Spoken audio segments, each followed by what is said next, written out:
So Hitler started, one of the things Hitler started, it's a very strange story in many ways because Hitler was obsessed with order and cleanliness. He was a very orderly person. And he was very sensitive to disgust, because you think, well, the Nazis were afraid of the Jews, because they were other. And that's not right. What's more accurate is that especially Hitler, he was very sensitive to disgust. That's what it looks like. And if you're disgusted by something, then you want to eradicate it, right? If you're afraid of something, you want to run away from it. If you're disgusted by it, you want to burn it to the damn ground. You want to get rid of it. And his writings, like I read a book called Hitler's Table Talk, which was his spontaneous discussions during dinner time from 1939 to 1942. It's really another amazing book. And we had been doing some work inspired a bit by Jonathan Haidt, who's done a lot of work on disgust and the relationship between trait personality. And I was reading this book at the same time, and it was just unbelievable how often Hitler referred to the people he was eradicating, the Slavs and the Gypsies and the Jews and all the people he went after, as parasites and as rats and as insects and all of that. So they were kind of put into that category. And here's a horrifying part of that story. Like when Hitler first came to power, he put in a lot of public health initiatives, including mass tuberculosis screening, which actually turned out to be a good thing. And at the same time, he went on a beautify the factories campaign. And so he convinced the German factory owners and so forth to increase the levels of hygiene in the factories, to get rid of the rats and the mice, to plant flowers out front, to make everything look neat and orderly.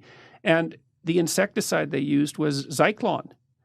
Well, Zyklon, to eradicate the rats and the insects, Zyklon, a slightly different formulation, was the gas that was used in the concentration camps. And so Hitler went from cleaning up the rats and the mice in the factories and the insects, and then he went into the mental hospitals and started cleaning up in there. And then it just went broader and broader, again, sort of one step at a time.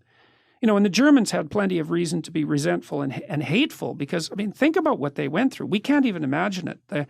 First of all, there was World War I, and so there was many men, like Hitler himself, who served in the trenches. And there's one story about Hitler. He won a medal for heroism in World War I, and he was sitting around with a group of his buddies and went off to do something, God only knows what. And when he came back, they were all dead because a mine had, not a mine, I don't remember, some kind of shell had landed in the middle of them, killed them all. It's like, that changes you. And then afterwards, there was all these brutalized men who'd come out of the trenches. You just can't imagine what it must have been like in the trenches, especially if you were there for like a couple of years. You weren't the same person. Get out of there, you're unemployed, your country's in ruins. Then the hyperinflation hits, and every single person in Germany who ever saved any money at all is flat, bloody broke. And then there's a communist revolution brewing in Russia, and it's like, it's hell. And the Nazis came along and said, well, not only are we going to restore order and greatness, but we're going to bloody well tell you whose fault this is. It's like, and Hitler, I've studied him a lot trying to understand what happened, and Hitler was, Carl Jung called him the mouthpiece of the collective unconscious of the German people. So you imagine there's all this resentment and hatred brewing underneath the surface, and all this chaos is there, and the desire for order is like clamoring in everyone's minds. And Hitler comes along, and he's a very powerful emotional orator, and he's watching the crowd, and he listens. And when he says thing A, nothing happens.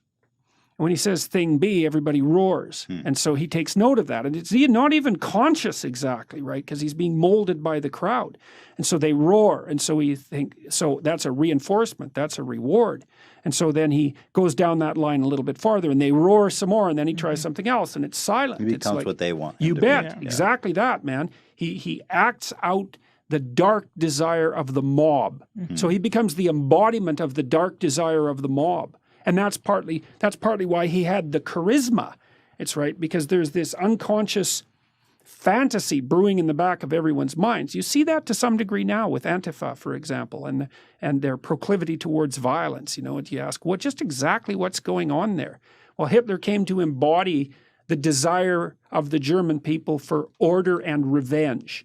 And he embodied that fully. And you could say, so what happened was a collaboration between him and the people. It wasn't Hitler turned everyone into Nazis. It's like, no, That's not how it worked. I'm sure there was a lot of good people still left over who got just overrun by the mania too. Well, who were disgusted by it. The other thing too is that, people are not that brave.